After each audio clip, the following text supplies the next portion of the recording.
Mesdames et messieurs, bonjour et bienvenue à cette édition du journal. Le président de l'Assemblée nationale, Christophe Mbosso-Nkodia, a reçu en audience le président du Sénat kenyan. Au cours de cet entretien, les questions liées à la stabilité et la sécurité ont été évoquées pour ramener la paix dans la partie est de la République démocratique du Congo. Le détail avec Emmanuel Boukanza. Le président de l'Assemblée nationale, Christophe Mbosso-Nkodia, a reçu en audience dans son cabinet de travail le jeudi 26 janvier 2023 le président du Sénat kenyan, Emmerson Jeffa Kingi. Cet entretien a tourné autour des questions liées à la paix, la stabilité et la sécurité dans la partie est de la RDC et les climats dans la région du Grand Lac. Cette rencontre s'inscrit dans le cadre du forum de parlementaires de la conférence internationale sur la région du Grand Lac, présidée par Emmerson Jeffa Kingi, qui gère cette institution sous-régionale actuellement. Au sortir de cet entretien, le président du Sénat kenyan s'est exprimé en ces termes. Tous les pays de la région du Grand Lac se sont réunis ensemble pour former ce qu'on appelle aujourd'hui le forum parlementaire dans la région du Grand Lac. L'objectif primordial de la conférence internationale sur le Grand Lac était de parler des problèmes de paix et de stabilité dans la région. Après la formation de cette conférence internationale de paix, il était important que tous les parlements de la région devraient jouer un rôle important, dirigé par un président. Et pour le moment, c'est le Kenya qui tient la présidence de ce forum.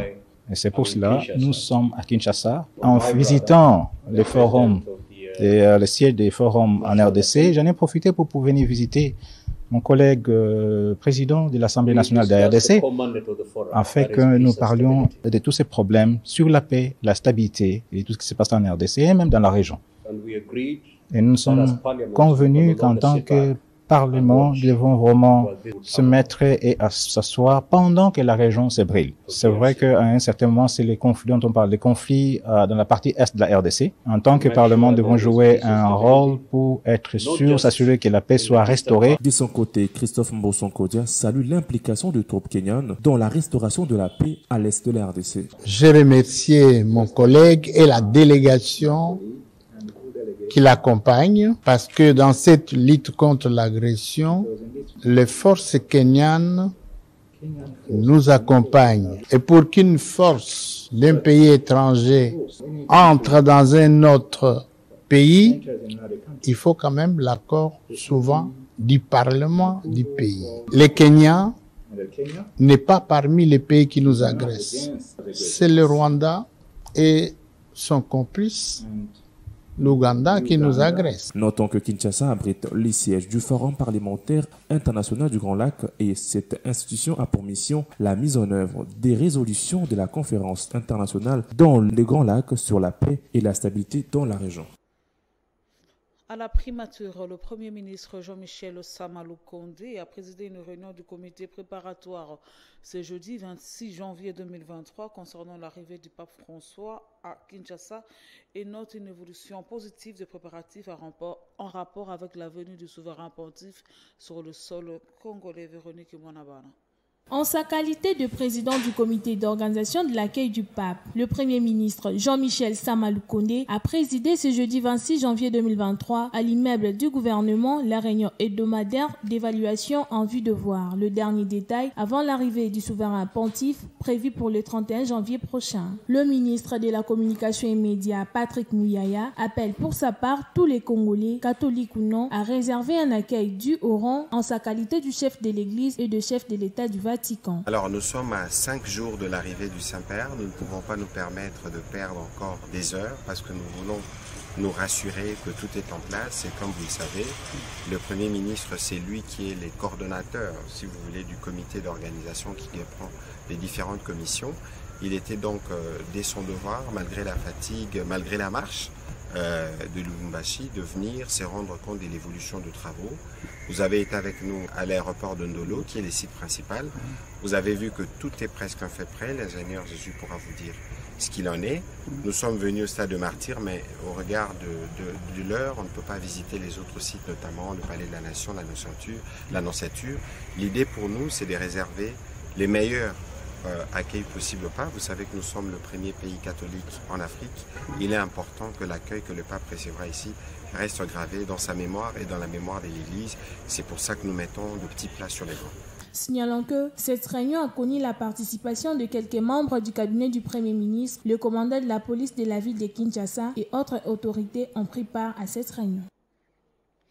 Parlons éducation à présent. Le ministre de l'Enseignement supérieur et universitaire Mohindo Nzangi a lancé ce jeudi 26 janvier 2023 à Kisangani une formation à la préparation militaire des étudiants inscrits en LELMD pour l'année académique 2022-2023. Jessica Nkoulou, rendu par Emmanuel. Lancement ce jeudi 26 janvier à Kisangani d'une vaste campagne de formation à la préparation militaire des étudiants et étudiantes en RDC pour l'année 2022-2023 par le ministre de l'Enseignement supérieur Mohindo Nzangi. Les étudiants inscrits en LELMD pour l'année académique 2022-2023 vont commencer leur cursus par une formation militaire de plus ou moins 15 jours à Kibomango. À en croire le ministre de l'ESU, il s'agit de les doter des notions sur l'éducation vestimentaire, le savoir-être, la discipline, le self-défense, ainsi que le maniement d'armes.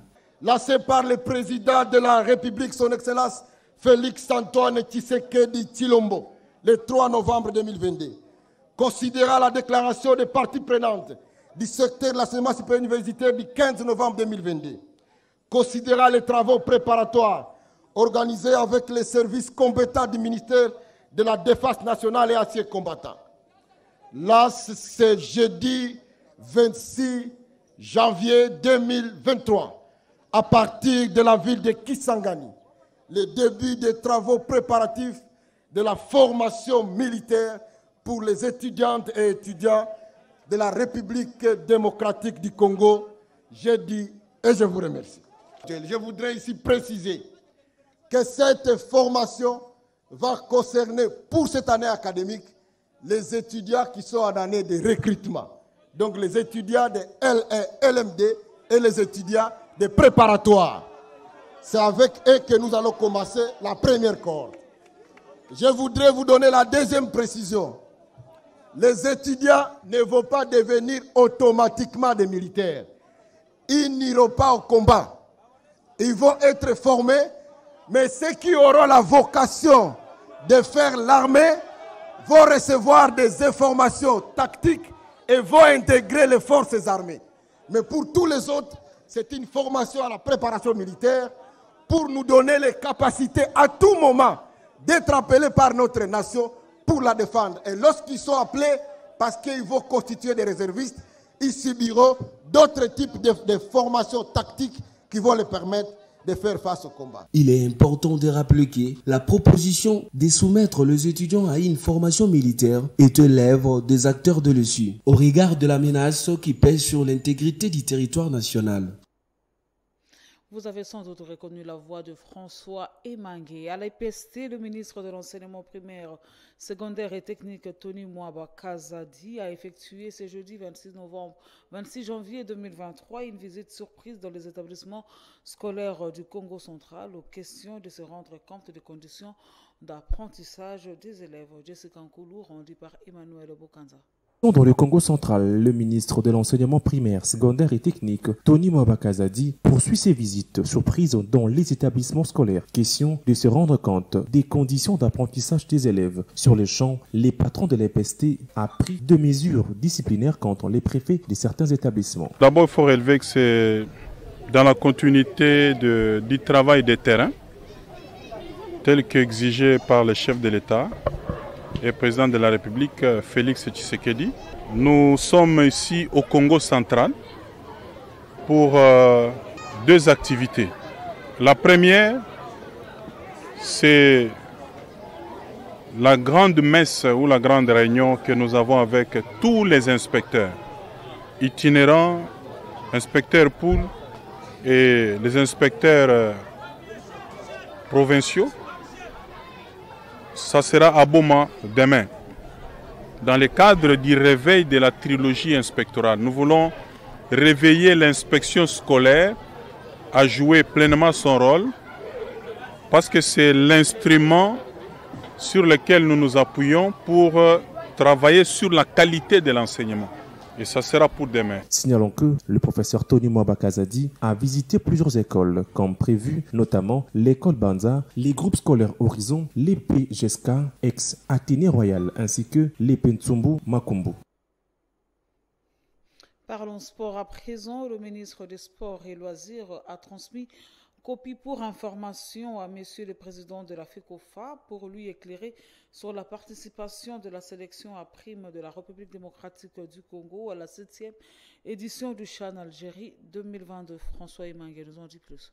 Après la honteuse élimination des léopards locaux de la République démocratique du Congo au CHAN Algérie 2022, le ministère des Sports et Loisirs a transmis copie pour information à Monsieur le Président de la Fédération congolaise de football association avec objet rapport participation CHAN 2022 dont voici les contenus. À Monsieur le Président, plusieurs jours se sont écoulés depuis la honteuse participation de la sélection A' de la République démocratique du Congo à la 7e édition du championnat d'Afrique des Nations CHAN Algérie 2022.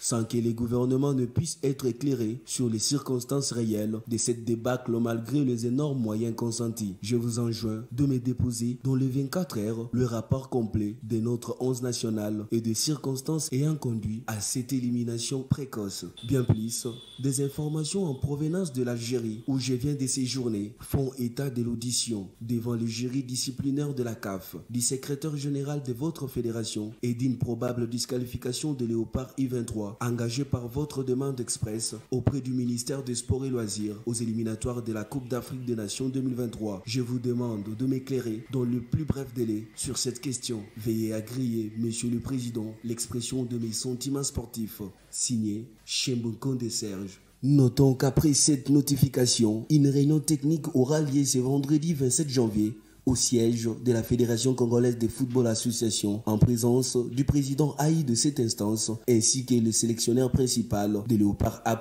Otis Ngoma. Voilà, mesdames et messieurs, c'est sur cette note sportive que nous mettons fin à cette édition du journal. Merci pour votre attention et bonne suite de programme sur nos antennes.